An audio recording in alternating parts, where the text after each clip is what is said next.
말라기 두 번째 말씀을 전하겠습니다. 오늘은 말라기 1장 6절부터 2장 9절까지입니다. 지난주 말씀은 하나님께서 이스라엘을 책망하시면서 내가 너희를 이렇게 사랑했다. 에서보다 야곱을 먼저 사랑한 것처럼 내가 너희에 대한 이런 증거를 주었다. 지금 에돔을 보길 바란다. 에돔은 이미 멸망하지 않았는가? 그러나 너희는 멸망당할 줄 알았는데 포로 생활에서 풀려나 이렇게 영토를 차지하고 다시 회복하고 있으니 이것이 너희에 대한 나의 사랑의 증거이다. 이렇게 말을 하였습니다. 그들은 포로 귀환 후에 성전을 재건하고 성벽을 재건하여 다시 신앙생활을 회복시키고자 했는데 어느덧 나탁에 빠지고 하나님께서 주신 언약의 성취는 묘연하게 느껴져 하나님에 대한 불신만 쌓여갔습니다. 그래서 그들의 예배 생활은 형식적이 되었고 그들의 신앙생활은 부패하고 타락하여 하나님께서 가만히 놔둘 수가 없는 그런 지경에 빠졌습니다. 일어날 때 하나님께서는 대언자 말라기를 통해 앞으로 벌어질 일, 또 지금 현재 제사장들과 백성의 타락을 지적하고 다시금 회개를 촉구하는 그런 메시지를 전하고 있습니다. 오늘 우리에게 이런 메시지는 어떤 의미를 부여할까요? 우리도 주변에 보면 신앙생활을 한다고 하고 교회가 있고 목사가 있는데 당시 상황과 비교하면 별반 차이가 없습니다. 오히려 지금이 더 타락하면 타락했지 그때보다 더 낫지는 않습니다. 그래서 이 말씀을 보시면서 현재 우리 직접 우리 교회의 상황은 어떨까? 우리 성도는 어떨까? 또 목사, 또 헌신하는 직분을 맡은 사람들은 어떤 일을 하고 있는가? 어떤 자세를 취해야 될까? 이런 모든 것들이 잘 우리에게 큰 깨우침이 될 수가 있습니다. 그리고 현실을 바라보는 눈을 배우게 하시고 또 하나님은 어떤 분이신가? 하나님은 어떤 분이신가? 다시금 우리에게 가르쳐 주십니다. 그래서 오늘 말씀은 제사장을 경책하는 말씀입니다. 제사장의 죄악을 이렇게 하나님이 드러내 주시고 너희는 이런 심판을 받는다. 왜? 제사장은 백성들의 신앙을 책임지는 사람입니다. 제사장의 직무는 율법을 가르치고 본인 스스로 율법을 행하고 또 성전 예배를 이끌어가며 백성들에게 올바른 율법을 준수하도록 그런 책임을 맡은 자인데 이 책임을 맡은 자가 먼저 타락해 버렸으니 백성들은 어떻게 올바른 신앙생활을 할 수가 있겠습니까? 그래서 하나님께서 먼저 제사장을 책망하시고 그 다음에 백성들 책망하는 이런 순서대로 지금 말씀을 전하고 있는 것입니다. 그래서 본문은 소위 말하는 제사장. 여러분 신약에서 제사장은 누구입니까? 신약에서 제사장은 바로 우리입니다. 믿는 우리. 믿는 모든 자가 제사장 직분을 가지고 있습니다. 그런데 오늘 말씀을 보시면 이 레위 지파의 제사장 직분이 율법을 준수해야 되는데 율법을 행하지 않음으로 말미암아 많은 백성들에게 오히려 잘못된 길로 인도하는 그런 역할을 했습니다. 지금 비교하면 목사가 제사장이 아닙니다. 무슨 장로가 제사장이 아닙니다. 그러나 교회의 지도자 직분에 있는 사람이 본인 스스로가 말씀을 준수하지 아니하고 하나님을 경외하지 않는 모습을 보이면 당연히 성도들이 죄 가운데 타락해도 죄책감이 없이 그 모든 것들이 변질되어 버리는 그런 결과를 초래할 수밖에 없다는 것입니다. 그래서 교회 내에서도 지도자적인 위치에 있는 사람이 더 책임감을 느끼고 솔선수범해야 됩니다. 거짓 대언자, 거짓 목사의 첫 번째가 무엇인지 아십니까? 자기가 말한 대로 행하지 않는다. 말 따로 행동 따로. 그것이 거짓 목사, 거짓 대언자의 가장 두드러진 특징입니다. 본문에도 마찬가지고.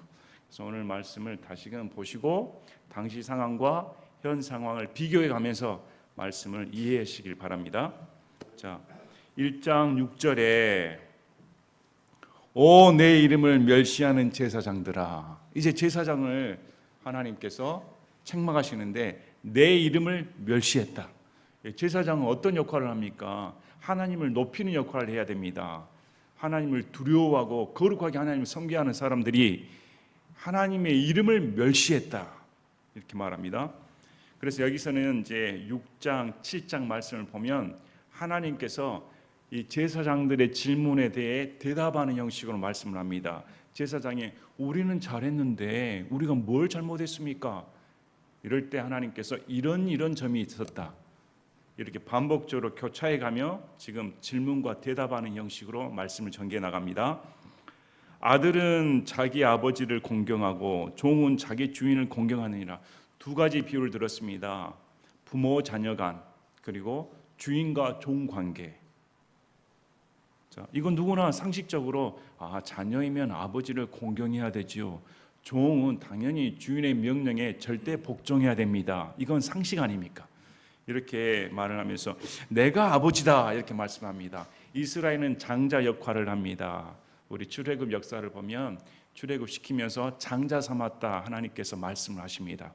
성경에는 이렇게 내가 이스라엘 아버지란 말씀이 반복되는데 내가 이스라엘 너희의 아버지다. 그런데 너희가 나를 공경함이 어디가 있는가? 일반인도 보통 사람들도 아버지 하면 공경한다. 그런데 이스라엘의 아버지 만군의 주 하나님 내가 너희 아버지인데 너희가 나를 아버지 취급한 적 있는가? 그 다음에 두 번째가 내가 주인이다. 종은 주인을 공경하고 두려워해야 되지 않는가? 너희는 내 종이야. 내가 출애굽시키고 너희를 내 종 삼아 내가 너희의 주인이다 이렇게 말씀하셨습니다. 그러면 내가 너희의 주인인데 너희가 한 번도 나에게 주인 대접한 적이 있는가? 이렇게 지금 하나님께서 아버지와 아들, 그 다음에 주인과 종의 관계를 통해 누구나 이해하기 쉽게 지금 질문을 했습니다. 그랬더니 이 제사장들이 말하기를 우리가 어떤 점에서 주의 이름을 멸시하였나이까? 자, 신앙이 도태돼 버리고 신앙이 나락에 빠져도 자기가 잘못한지 모르는 사람 많습니다. 자기가 죄에 타락을 하고 하나님을 섬긴다 하면서도 나는 잘 섬기고 있는데 내가 무슨 죄를 저질렀지? 난 잘못한 것이 없는데 하나님께 이렇게 되물어버립니다. 오히려 나는 하나님 대접했습니다. 나 하나님 주인처럼 생각하고 있습니다. 뭘 잘못했습니까? 이렇게 너희가 묻고 있다. 그래서 7절에 답을 해줍니다. 너희가 어떤 점에서 나를 멸시했는가? 너희가 내 제단 위에 더러운 빵을 드리고는 말하기를 우리가 어떤 점에서 주를 더럽게 했나이까? 너희가 지금 나를 더럽게 하겠다 이렇게 내가 말했는데 너희는 오히려 더러운 빵을 가져다 주면서 우리는 잘 드리고 있는데 이게 무슨 잘못입니까? 이렇게 타락했다는 것입니다. 너희가 말하기를 주의 상은 업신여겨도 된다는 점에서 그리하였느니라. 이들이 하나님을 멸시하는 이유가 하나님께 드릴 빵을 더러운 빵을 갖다 드리면서 하나님께서 보시지도 않고 하나님께서 무슨 빵을 드시겠어? 더러운 빵이든 좋은 빵이든 아무 상관없다. 그냥 쓰다가 남는 빵 드려도 괜찮아. 이렇게 업신여겼다는 것입니다. 이것이 나를 멸시했다. 멸시한 것입니다. 사람이 하나님을 멸시하지 않고서는 예배 태도를 보면 압니다. 예배를 태도를 보고 하나님께 드리는 헌물, 헌금, 시간 모든 것을 통해 그 사람이 하나님을 멸시하고 있는가 하나님을 섬기고 있는가 판가름 나는 것입니다. 이건 속일 수가 없습니다. 나는 잘 헌신하고 있는데요. 나는 잘 헌금도 드리는데요. 나는 시간 내서 왔는데요. 아닙니다. 과연 너희가 더러운 빵이었는가? 더러운 헌금이었는가? 더러운 시간이었는가? 그런 걸 갖다 주면서 내가 만족하리라 생각했는가? 하나님께서는 진심을 보시는 것이지 어떤 요식적인 행위로 하나님을 눈가림을 할 수가 없습니다. 이 점에서 너희는 나를 멸시했다. 그러면 더 직설적으로 말씀합니다. 우리 8절을 보면 군대들의 주가 말하노라 너희가 눈먼 것을 희생물로 드리면 그것이 악하지 아니하냐? 너희가 다리 저는 것과 병든 것을 드리면 그것이 악하지 아니하냐? 제사장은 거룩한 희생물을 드려야 됩니다. 흠이 있는 희생물을 드려서는 안 됩니다. 율법에 신명기 15장 21절에 그러나 그것 아래에 흠이 있어 그것이 다리를 절거나 눈이 멀었거나 어떤 나쁜 흠이 있으면 너는 그것을 주 내 하나님께 희생물로 바치지 말고 율법에 명시되어 있습니다. 흠 있는 희생물은 절대 바쳐서는 안 됩니다. 또 레위기 22장 18절에서 25절도 흠이 있는 희생물은 하나님께 드려서는 안 된다. 그런데 너희들은 건강한 것은 너희들이 챙기고 그 중에 쓸모없는 거, 먹다 남은 거 그거 가져가지고 하나님께 드리고 있으니 내가 받겠는가? 너 만약 한번 생각해봐라. 이렇게 말합니다. 그것들을 네 총독에게 바쳐보라. 그가 너를 기뻐하게 했으면 너를 좋게 받아주겠느냐? 총독은 당시 대통령에 다름없습니다. 여러분 대통령이 여러분 집안에 다 오셨습니다. 그러면 여러분 뭘로 대접하겠습니까? 대통령이 왔는데 썩은 냄새나는 생선 하나 주고 제일 빈약한 닭 한 마리 잡아주고 8일째 곰팡이 핀 음식 하나 대접해주고 그러면 그 대통령이 어떻게 느끼겠습니까? 아, 날 잘 대접해 주는구나. 그래, 대통령은 나를 이렇게 공경해 주구나. 이렇게 여길 총독이 어디가 있는가? 근데 하물며 인간 총독에게도 최대한 잘 보이려고 온갖 정성을 다 쏟을 것이 뻔한데 총독보다 더 높은 하늘의 왕, 만왕의 왕이신 하나님 앞에 너희가 이런 짓을 저지르고 있다. 그러면 내가 받겠는가? 내가 기뻐하겠는가? 그래 놓고 군대들이 주가 말하노라 이제 원하건대 우리에게 은혜를 베푸소서 하고 하나님에게 간구해 보라. 아, 이들은 이렇게 해놓고 하나님 우리에게 은혜를 베풀어 주시길 바랍니다. 우리가 이렇게 합니다. 이런 짓을 저질렀다는 것입니다. 그러면 하나님께서 아, 그래, 너가 이렇게 내게 충성을 하는구나 하고 갚아주겠는가? 총독한테 한번 해봐라. 그러면 총독이 너를 이쁘게 봐주겠는가? 이것이 당시 제사장의 형편이었습니다. 우리도 신앙생활 똑바로 해야 됩니다. 하나님을 섬긴다고 하는데 쓰다 남는 시간, 예배를 드릴 시간이 없는데 저기 지금 밖에 나가서 할 일이 얼마나 많은데 오늘 또 집안일, 다른 사회적인 일, 대비적인 일들이 얼마나 많은데 시간 다 쓰고 나서 남은 시간이 남으면 와서 예배 드리고 헌금도 마찬가지고 다른데 다 생활을 다 쓰고 나머지 있으면 아까운데 어쩔 수 없이 그래도 하나님 눈도장 찍어나니까 내가 헌금 드린다. 또 면목은 있으니까 내가 그래도 이런 교회에서 일을 하고 있는데 눈도장은 찍어야 되고 사람도 인정은 받아야 되고 이 정도는 내가 한다 하면 하나님께서 와 귀하게 보실까? 먹다 남은 쓰레기 갖다 주면 귀하게 여기겠습니까? 먹다 남은 시간 동안 남들과 다 희희낙낙거리고 와서 예배 딱 앉아 있으면 하나님께서 아이고 이쁘다 이렇게 봐주시겠습니다. 그런데도 여기 자리에 앉아가지고 하나님 내게 은혜를 베풀어 주소서 이 짓거리 하고 있으면 어떤 하나님이 들으시겠는가? 이렇게 지금 하나님이 물어보시는 것입니다. 여러분은 어떻게 생각합니까? 여러분의 예배 태도는 어떻습니까? 과연 모든 시간 제껴놓고 이 예배 드리는 시간이 중요하다. 모든 생활비 다 제껴놓고 하나님께 드리는 헌금이 중요하다. 모든 내 열정 다 제껴놓고 이 일이 하나님 일을 위해 하는 것이 가장 중요하다. 이렇게 생각하고 오시는가? 아니면 당시 제사장처럼 아까워서 이것 드리면 어때? 이것 드리면 어때? 이런 식으로 앉아 있는가? 하나님은 다 보고 계시는 분입니다. 허락하라 하신 분이 아닙니다. 그러면 하나님 받아주겠는가? 자, 10절에 군대들의 주가 말하노라 조금이라도 받지 아니하고 문들을 닫을 자가 너희 가운데 과연 누가 있느냐? 이 말은 무슨 말입니까? 받지 않는 제사장이 없었다는 것입니다. 제사장이 타락해서 백성들과 짜고 백성들이 이거 받아주면 어땠습니까? 제사장이면 단호하게 흠이 없는 희생물 가져와. 하나님이 거룩한 분인데 이게 아니라 그래 먹고 살기 힘들지 그거면 어때? 그래 이 정도 선에서 맞춰주자.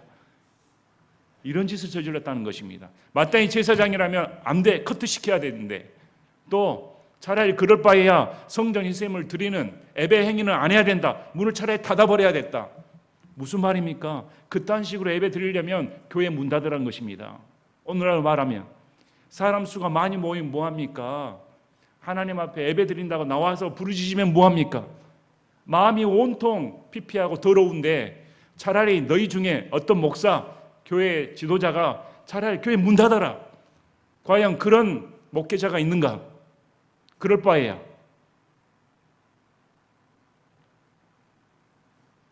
갑자기 다 심각해졌습니다. 차라리 그런 예배라면 집어치우라는 것입니다. 너희 중에 과연 문을 닫을 자가 누가 있는가? 한 사람도 없다. 이건 무슨 말입니까? 여기에 대해 인식을 가지고 있는 제사장, 이게 타락했다, 부패했다, 인식을 가진 제사장이 단 한 명도 없다는 것입니다. 이게 잘못됐습니다. 요즘 우리 교회 보시길 바랍니다. 교회 보면 제가 보기에는 이것을 오늘날 우리 교회, 우리 한국 교회에 적용을 시키면 99.99999%는 문 닫아야 되지 않을까? 다 자기 만족 아닙니까? 은사 체험, 직통 계시 한다고 그 목사들 보시기 바랍니다. 어떻게 그게 좋다고? 직통 계시 받은 사람이 대언자 보시기 바랍니다. 대언자가 직통 계시 받았는데 그렇게 행동하는 사람이 있습니까? 말라기 대언자의 마음 아셔보시기 바랍니다. 모두가 타락했는데 그걸 보고 부르짖는 마음, 다 그렇게 사는데 그게 어떻습니까 하는 그 시대에 혼자 외톨이가 되어 죄상을 고발하고 이렇게 살면 안 됩니다. 하나님은 이런 분이십니다. 너무 외롭지 않습니까? 남들 다 따라하는데, 방언 다 따라하는데 성경에서 금하는 거 아닙니까? 그런 방언 가짜라고. 근데 그게 좋다고 온 난리 법석치고. 복음성가는 어떻습니까? 복음성가를 그렇게 외쳤던 사람들 그 타락상 보시길 바랍니다. 힐송처치 보시기 바랍니다. 유명한 그 힐송처치들 보면 그 목사들 성추행범이 얼마나 많은지요. 왜 그런 일이 벌어질까요? 말씀을 따르지 않으니까. 성경 말씀 제껴놓고 자기 감정 기복으로 와서 직통계시 좋아하고 은사체험 좋아하고 기복신앙 좋아하고 전부 다 그럴 바에 하나님이 문 닫아라. 그런 예배는 내가 듣지 않는다. 하나님 율법에 하나님 말씀에 따르는 예배를 드리지 아니하면 그건 헛것입니다. 아무리 땀을 빼고 울부짖어도 하나님께는 마귀의 울부짖는 소리하고 별반 차이가 없습니다.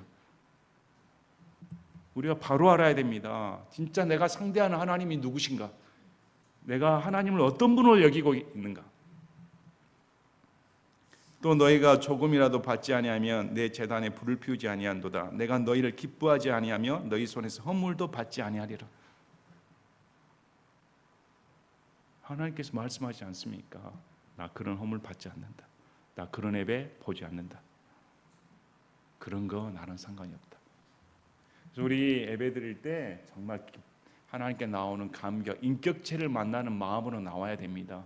진짜 이 시간이 간절하고 여러분 일주일에 가장 기다려지는 시간이 돼야 됩니다.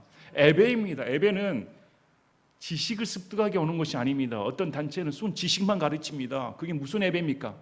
내가 인격체를 만나러 가는데 하나님이랑 인격체를 만나러 오는데 무슨 지식하고 밑줄 긋고 뭐가 틀렸는데 맞는데 이게 무슨 그 학원이지 예배를 드리는 게 아닙니다. 예배는 거룩하신 하나님 앞에 내 존정이 앞에 나왔다. 그리고 여러분 우리가 천국 가서 할 일이 뭔지 아십니까? 영원토록 예배 드리는 것입니다. 여기서 예배도 못 드리는 사람이 어떻게 천국에 가서 예배 드리겠습니까? 지금 하나님 앞에 내가 서 있다. 이 하나님 앞에 내가 말씀을 듣고 있으며 두렵고 떨리는 하나님 말씀 앞에 내가 나와 이 하나님 앞에 이렇게 경배 드릴 수 있다니 어떻게 나 같은 정말 부족하고 더럽고 추한 자가 하나님 앞에 예배 드릴 수 있는 이런 감격을 누릴 수 있다니 이런 마음으로 나와야 됩니다. 내 최상급을 드린다.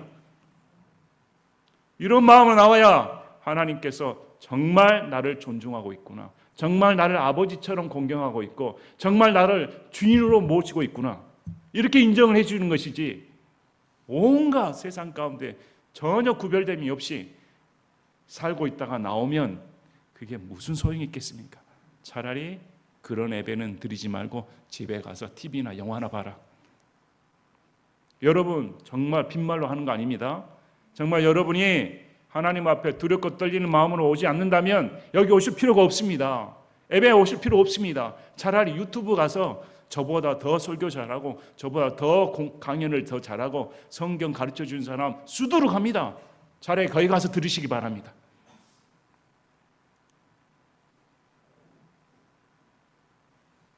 적어도 저는 만약에 그런 일이 벌어지면 교회에 집어치워버리겠습니다. 교회 문 닫아버려야죠. 하나님께서 보시지도 않은데 교회 존재하면 뭐합니까? 오히려 하나님 앞에 죄만 더 짓는데. 자, 그래서 11절에 내 이름이 해 뜨는 곳에서부터 해 지는 곳까지 이방인들 가운데서 크게 되고 모든 곳에서 사람들이 내 이름을 위해 향을 드리며 정결한 헌물을 드리니 내 이름이 이 교도들 가운데서 크게 되리라. 군대들의 주가 말하노라. 원래 이스라엘은 제사장 국가였습니다. 하나님께서 이스라엘 제사장 국가 삼아 다른 이방인 국가들에게 하나님을 섬기는 것이 무엇인지, 하나님을 두려워하는 것이 무엇인지, 또 하나님을 두려워하고 섬겼을 때 어떤 복을 받게 되는지, 이 이스라엘 통해 이방인들이 이스라엘 하나님이 참 하나님이라는 사실을 가르쳐 주기 위해 이스라엘을 대표 국가로 삼아 주셨습니다. 근데 이 대표 국가로 삼은 이 제사장 국가가 제사장 노릇을 못하니 집어치우고 이교도들, 너희들이 멸시하는 이교도들이 오히려 하나님을 높이는 그런 일을 내가 추진하겠다, 이렇게 말씀합니다. 이것은 이스라엘의 모독적인 말입니다. 부끄러운 말입니다. 그러나 너희는 말하기를 주의 사랑은 더러워졌고 그 상의 열매 곧 그불에 먹을 것은 없인 여겨도 된다 함으로써 내 이름을 더럽혔느니라. 참 제사장은 이미 주의 상이 더러워졌는데 또 먹을 것이 뭔 필요가 있어, 이렇게 없인 여겨버렸습니다. 자, 군대들의 주가 말하노라. 너희가 또한 말하기를 보라 그 일이 얼마나 피곤한가. 이 제사장이 자기 직무를 수행할 때 그 일을 피곤하게 여겼습니다. 기쁨으로 감사로 여기는 게 아니라 그 일을 향해 코웃음을 치고 비웃으면서 헛되게 비웃는 코웃음을 쳤습니다. 찢긴 것과 다리 저는 것과 병든 것을 가져왔느니라. 주가 말하노라 이렇게 너희가 헌물을 가져왔으니 내가 너희 손에서 이것을 받겠느냐. 제사장 직무는 경건하게 행해야 됩니다. 또 하나님으로부터 선택받은 직무이기 때문에 감사해야 됐습니다. 그런데 이것을 피곤하게 여겼습니다. 괜히 안 해도 될 것을 내가 나와 하고 있네. 이건 오늘날 무슨 말 할까요? 괜히 교회에서 직분을 맡아 목사 노릇하고 장로 노릇하고 집사 노릇하고 회장 노릇하고 괜히 여기서 헌신하고 있네. 얼마나 피곤한가. 이것 좀 안 했으면. 갑자기 얼굴이 여기서 해방되고 싶었으면 좋겠는데 대충 하자. 대충 그냥 다리 저는 거 주고 병든 거 주고 대충 때우자. 이런 식이었다는 것입니다. 우리 제사장 직무를 맡는 것이 얼마나 큰 하나님의 축복인 걸 아셔야 됩니다. 우리가 하나님으로부터 부르심을 받아 하나님을 섬길 수 있는 각자 제사장 아닙니까? 이런 직분을 맡겨주셨다는 것이 너무 감사해야 됩니다. 이런 감사가 나와야 할 텐데 오히려 예수님 믿는 거 피곤하다, 교회 다니는 거 피곤하다, 예배 다니는 거 피곤하다, 지금 낮잠 12시까지 자야 되는데 괜히 부모님 손에 이끌려 10시부터 일어나가지고 여기 앉아있으니 너무 힘들다. 오늘 동창회 모임 가야 되는데, 오늘 서클 모임 가야 되는데, 오늘 오랜만에 친구 만나야 되는데, 여기 나와 있다니 온통 생각은 그쪽에 있습니다. 그러면 하나님께서 받겠는가? 여러분, 하나님께서 우리 눈에 보이지 않으시니까 우리가 너무 자유롭죠. 만약에 여기 진짜 하나님이 빵 나타나 버리면 우리 어떻게 될까요? 만약에 지금의 우리 마음을 펼쳐가지고 지금 예배드리는 우리의 마음을 보여줄 수 있다면 어떤 마음들이 다 가득 차 있을까요? 여러분 마음 가운데. 과연 여러분 마음 가운데 100%가 하나님에 대한 예배로 집중되어 있을까? 아니면 몇 %를 지금 금리가 어떻게 되지? 주식이 어떻게 되지? 지금 집안일이 어떻게 될까? 지금 학교는 어떻게 될까? 시험은 어떻게 보지? 직장은 어떻게 될까? 누구를 만날까? 온통 잡생각으로 다 가득 차 있지 않습니까? 그래서 서로의 마음을 못 보게 하신 하나님께 감사하시기 바랍니다.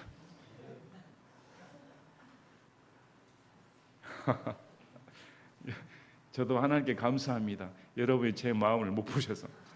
여러분이 만약에 지금 제 마음을 보시면 정이 삼천리 떨어질 것입니다. 정냄이 떨어지죠. 이것이 우리 부패된 마음 아닙니까? 그래서 이런 마음은 다 버리고 하나님께, 진짜 하나님께 내가 예배드리러 왔다, 경건하게 살아야겠다, 이렇게 마음 드셔야 됩니다. 자, 14절에 그러나 속이는 자 곧 자기 양떼의 수컷이 있는데도 소원한 데에 부패한 것으로 주에게 희생물을 드리는 자는 저주를 받으리니 이는 내가 위대한 왕이며 내 이름이 이 교도들 가운데 두려운 것이기 때문이라. 군대들의 주가 말하노라.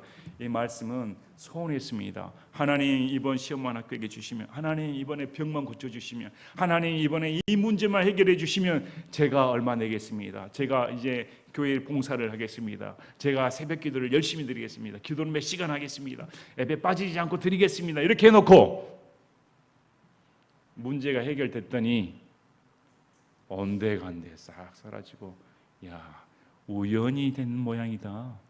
아, 이건 하나님께서 나를 한 게 아니라 이게 다 되는 일이지 하고 대충 때웠다는 것입니다. 이 사람들이 소원을 했습니다. 문제가 풀리면 자기 양떼 중에 가장 고귀한 수컷을 딱 드리기로 소원했는데 문제가 해결되니까 그 수컷을 드린 게 아니라 수컷 대신에 그냥 짜잘한 것, 양떼에서 제일 부족한 것, 그거 그냥 드려버렸다. 그래서 하나님께서 이런 속이는 자라고 합니다. 너 속였다 나를. 하나님을 상대로 속인 것입니다. 여러분, 우리가 다 속이는 자 아닙니까? 다 우리 속이는 자 아닙니까? 근데 너는 저주를 받는다. 이렇게 말씀합니다. 왜? 나는 그렇게 호락가락 하신 분이 아니란 것입니다. 하나님을 상대할 때 그렇게 호락가락하게 상대해서는 안 됩니다. 그분은 만왕의 왕 하나님이십니다. 자, 이제 2장 1절부터 나옵니다. 오 너희 제사장들아, 이제 이 명령은 너희를 위한 것이라. 군대들의 주가 말하노라. 만일 너희가 드리려 하지 아니하며 그것을 마음에 두려워하지 아니하며 내 이름에 영광을 돌리지 아니하면 내가 심지어 너에게 저주를 보내어 너희의 복들을 저주하리라. 참으로 내가 이미 그 복들을 저주하였으니 이는 너희가 그것을 마음에 두지 아니하기 때문이라. 하나님께서 2장 1절 2절 말씀을 3절까지 말씀을 보시는 것은 지금 책망하는데 심판으로 끝내시는 것이 아니라 회개를 촉구하시는 말씀입니다. 정말 너희 마음에 나를 두길 바란다. 정말 너희가 내 말을 듣길 바란다. 안 그러면 너희는 저주고 심판만의 대상이 된다. 그러니까 돌이켜라는 메시지를 줍니다. 자, 신명기 33장 8절부터 11절까지는 모세가 유언 기도하면서 레위지파에게 축복을 주는 말을 합니다. 신명기 33장 10절 11절 보면 그들이 주의 판단의 규범들을 야곱에게 가르치고 주의 율법을 이스라엘에게 가르치며 주 앞에 향을 드리고 전부를 태우는 희생물을 주의 제단 위에 드리리라. 주여 그의 재산에 복을 주시고 그의 손의 일을 받으소서. 그를 대적하여 일어나는 자들과 그를 미워하는 자들의 허리를 치사 그들이 다시 일어나지 못하게 하옵소서 하니라. 여기서 지금 복은 두 가지 해석이 있습니다. 여기서 말하는 하나님께서 모세의 유언적인 대언의 말을 통해 약속에 따른 복 이렇게 한 것도 있고, 그 다음에 아론의 축복 기도가 있습니다. 민수기 6장 22절부터 27절까지 보면 우리가 익숙하게 듣던 말씀입니다. 이것은 아론이 이스라엘 백성들에게 축도하는 말입니다. 민수기 6장 22절부터 27절까지 주께서 모세에게 말씀하여 이르시니라. 아론과 그의 아들들에게 말하여 이르기를 너희는 이스라엘 자손에게 이같이 축복하며 그들에게 말하되 주께서 내게 복을 주시고 너를 지키시기를 원하며 주께서 자신의 얼굴로 내게 빛을 비추사 내게 은혜 베푸시기를 원하고 주께서 자신의 얼굴을 내 위로 드사 내게 화평을 주시기 원하노라 할지니라 하라. 그들은 내 이름을 이스라엘 자손 위에 둘지니 그러면 내가 그들에게 복을 주리라. 아론이 대표적으로 이스라엘 백성들에게 축복을 하면 하나님께서 그 기도를 들어주시고 이스라엘 백성에게 복을 주겠다 이렇게 말씀하셨는데 이 복을 저주로 삼아버리겠다 이렇게 해석이 두 가지가 있습니다. 자, 그래서 3절에 보라 내가 너희 씨를 썩게 하고 똥 곧 너희의 엄숙한 명절들의 똥을 너희 얼굴에 바르리니 사람이 너희를 그 똥과 함께 취하여 가리라. 너희 씨를 썩게 하고, 여기도 해석이 두 가지가 있습니다. 너희의 그 산물, 먹는 것, 소유물 이런 것들을 썩게 하는 것과 있고, 문자 그대로 너희 자손들을 멸하겠다. 당시 가장 큰 복은 자손이었습니다. 애가 기업이었으니까, 자녀가 기업이었으니까. 그런데 그걸 마르게 해버리겠다, 썩게 해버리겠다. 저도 요즘 교회 보면 참 걱정이 많습니다. 우리 교회도 마찬가지고 이제 예수님 믿는 사람이 거의 없습니다. 무슨 계시 보고 환상 받는 사람이 제3의 붕이 온다는 그런 거짓 대언자들 얼마나 팔을 칩니까? 직통 계시는 100% 다 거짓 대언자입니다. 그런 거짓된 일 따라가지 마시고 성경 말씀대로 보시면 이제 예수님 믿는 사람 없습니다. 너무 암담한 현실입니다. 앞으로 우리 밑에 세대는 어떨까? 저는 가망이 없다고 생각합니다. 왜? 세상에 취해버리고 하나님을 쫓지를 않습니다. 죄를 죄로 여기질 않습니다. 양심이 마비돼 버렸으니까. 그래서 마지막이 되지 않을까? 참, 이 교회가 교회 노릇을 못하고 목사가 목사 노릇을 못하니까 유명교회 목사들 하는지 보시기 바랍니다. 참 나쁘끄럽지 않습니까? 이제 교회의 정화 능력은 없습니다. 이런 상황에 볼 때 하나님 말씀처럼 씨를 썩게 해버리겠다. 참 암담한 말이죠. 자, 명절들에는 희생물을 드리면서 똥은 따로 밖으로 내버렸습니다. 근데 지금 이 똥과 제사장을 이렇게 비유하는데 똥은 더러움의 가장 큰 상징 아닙니까? 제사장은 가장 거룩함의 상징입니다. 근데 이 제사장의 그 거룩함을 상징하는 그 얼굴에 똥을 발라버리겠다. 한마디로 똥통에 너희 얼굴 쳐 박아버리겠다. 참 끔찍한 일입니다. 그리고 똥을 바깥에 버린 것처럼 너희를 버려버리겠다. 똥 취급해버리겠다. 아주 더럽고 냄새나서 견딜 수가 없다. 이렇게 말씀합니다. 그러면 내 언약을 레이와 함께 있게 하려고 내가 이 명령을 너에게 보낸 줄 너희가 알리라. 이렇게 하는 이유가 레이와 함께하는 하나님인 걸 보여주기 위해 이런 심판을 내리겠다. 생명과 화평의 내 언약이 그와 함께했는데 내가 그것들을 그에게 준 것은 그가 두려움으로 나를 두려워하며 내 이름 앞에서 무서워했기 때문이라. 이 언약은 민수기 25장 12, 13절에 나옵니다. 민수기 25장 12, 13절. 그러므로 너는 말하라. 보라, 내가 그에게 화평의 내 언약을 주나니 그와 그의 뒤를 이을 그 씨가 그것 즉 영존하는 제사장 직분의 언약을 소유하리라. 이는 그가 자기 하나님을 위해 열심을 내었고 이스라엘 자손을 위해 속죄하기 때문이라 하시니라. 이 언약을 준 것은 이 레위 이들이 하나님을 두려워했기 때문에 언약을 주었습니다. 그리고 6절, 7절은 이 제사장의 역할에 대해서 나옵니다. 제사장은 원래 어떤 역할이었는가? 그 선친 레위 지파의 제사장들은 이런 역할을 했습니다. 그의 입에는 진리의 법이 있었고 그의 입술에서는 불법이 발견되지 아니하였으며 그가 화평과 공평 가운데서 나와 함께 걸었고 그들은 하나님의 말씀을 두려워하고 하나님과 함께 걸었던 그런 자들이었습니다. 그래서 많은 사람을 돌이켜 불법에서 떠나게 했느니라. 제사장의 가장 큰 으뜸 역할이 많은 사람을 불법에서 돌이키게 하는 것입니다. 교회, 목사, 또 직무를 맡은 자, 예수님 믿는 사람이 가장 우선으로 삼아야 될 게 많은 사람을 그들의 죄들에서 떠나게 하는 것입니다. 교회의 역할이 가장 중요한 게 뭡니까? 하나님의 말씀을 선포하여 불법으로부터 돌이키게 하는 것이 가장 우선적인 임무라는 것입니다. 교회가 그 역할을 하지 못하면 끝난 것입니다. 요즘 교회에 구원받는 사람이 있습니까? 교회 성도수가 는다고 하면 수평이동뿐입니다. 이 교회 저 교회에 적응하지 못해가지고 자기 입맛 따라 간 교회가 사람들을 모여서 번성을 하면 그 교회에 부흥했다고 하는데 그 속사를 보면, 속을 까보면 구원받은 사람은 찾아볼 수가 없습니다.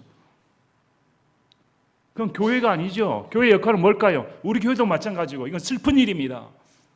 하나님의 말씀을 두려워하고 죄에서 회개하여 죄를 자복하고 구원받는 사람이 드러나야 할 텐데 제사장 직무를 올바르게 수행하지 못하니 이런 일이 벌어지니 참 안타까운 일이죠.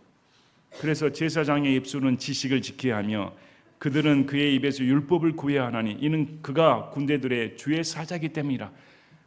이 제사장들은 하나님께서 보내신 자였습니다. 그래서 하나님께서 보내신 자로서의 율법을 지켜야 되고 지식을 가지고 있어야 됩니다. 근데 이걸 버렸다는 것입니다. 목사가 그러면 되겠습니까? 예수님 믿는 사람이 하나님의 말씀을 지키고 하나님을 따라야 되는데 이걸 버려버리면 하나님께서 똥 취급하겠다 이렇게 말씀합니다. 그러나 너희가 그 길에서 떠나 많은 사람을 율법에 걸려 넘어지게 하고 레위의 언약을 썩게 하였느니라. 그런데 오히려 너희의 부패함으로 말미암아 많은 사람이 걸려 넘어졌다. 최근에 보니까 누구 유명한 뭐 선교사 무슨 뭐 직통 계시 받았던 사람 불륜과 돈 문제로 아주 교회가 떠들썩하다 하면 우리는 그런 거 관심 없으니까. 그런데 그럴 줄 몰랐을까? 그거 하나 예상을 못할까? 또 유명 목사들 보시기 바랍니다. 은사주의 목사들 보시기 하나같이 더럽지 않습니까? 왜? 성결함이 없으니까. 하나님을 두려워하지 않으니까. 늘 하나님을 도깨비 방망이로 취급하는데 무슨 성결함이 나옵니까? 하나님을 종부리듯 하는데. 기복신앙에는 두려움이 없습니다. 기복신앙에는 거룩함이 없습니다. 기복신앙에는 하나님이 존재하지 않습니다. 그 목사, 그 직통계시 받았던 선지자 역할을 한 사람들, 그 타락을 하니 거기 따라갔던 사람도 어떨까요? 그 부흥 집회 다니고 복음성가 따라다니고 그 복음성가 하는 그 교회들이 타락해버리니 거기 있던 성도는 어떻게 될까요? 다 걸려 넘어져 버린 것입니다. 그러므로 너희가 내 길들을 지키지 아니하고 율법 집행면에서 편파적으로 행한 대로 나도 너희가 온 백성 앞에서 멸시와 천대를 받게 하였느니라. 너희가 율법을 지켜만 있어서 편파적으로 너희 좋을 대로 올바르게 법을 집행하지 아니니 온 백성으로부터 천대와 멸시를 받게 했다. 목사가 먹사 취급받는다. 교회가 오히려 더러운 집단으로 취급받는다. 이것이 오늘 본문에서 해놓은 말씀입니다. 참 무거운 말씀 아닙니까? 무거운 말씀입니다. 당시 이스라엘 백성과 이 제사장이 하나님께 이런 식으로 신앙생활을 했다. 그래서 우리도 신앙생활을 잘 살펴봐야 됩니다. 우리의 이 예배는 어떨까? 정말 우리 예배가 무성의해서는 안 됩니다. 성의 없는 예배, 또 무분별한 예배, 질서가 없는 예배, 또 하나님 말씀에 기초가 없는 예배, 이런 것들은 차라리 안 드리면 못합니다. 항상 마음 가운데 최고의 것, 최선의 것, 하나님을 열망하는 마음으로 말씀에 기초한 예배가 하나님이 흠양하시는 것이지 그 외의 것은 의미가 없습니다.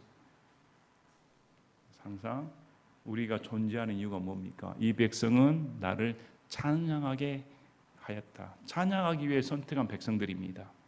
그래서 여러분, 이 찬양, 찬송, 이것은 성도의 기본입니다. 하나님을 찬양할 수 있는, 찬양하고픈 마음, 찬송하고 드릴 수 있는 마음, 이것이 여러분들의 신앙의 기준이 됩니다. 그래서 그 사람의 예배의 태도, 예배를 귀하게 여기는 마음 자세가 하나님을 얼마나 섬기고 있는가, 하나님 사랑하는 것과 비례합니다. 여러분 결혼식장 가면 옷매무시 다 가다듬는 거 가죠? 그래도 사람들 앞에 보이니까 양복하고 향수 뿌리고 또 최고로 이쁜 옷 정장 차림하고 가지 않습니까? 근데 하물며 하나님 앞에 나오는데 결혼식장보다 못한 옷 차림을 오면 되겠습니까? 하나님 어떻게 취급하십니까? 결혼식장 가서 축의금 내죠. 자기 이름 내려고, 자기 이름 보이려고, 그래도 이만한 걸 내가 연을 과시하기 위해. 그러면 여기 와서 헌금을 얼마 내십니까? 다 해놓고 남은 거 내지 않습니까? 여러분 시간은 어떻습니까? 다른 모임들 다 우선순위 해놓고 짜투리 시간에 남으니까 나오지 않습니까? 이러려면 차라리 오지 말아라. 이러려면 차라리 오지 말라는 것입니다. 다음 주에 몇 분 빠진가 보겠습니다. 다음 주에 아마 한 분도 안 나오시.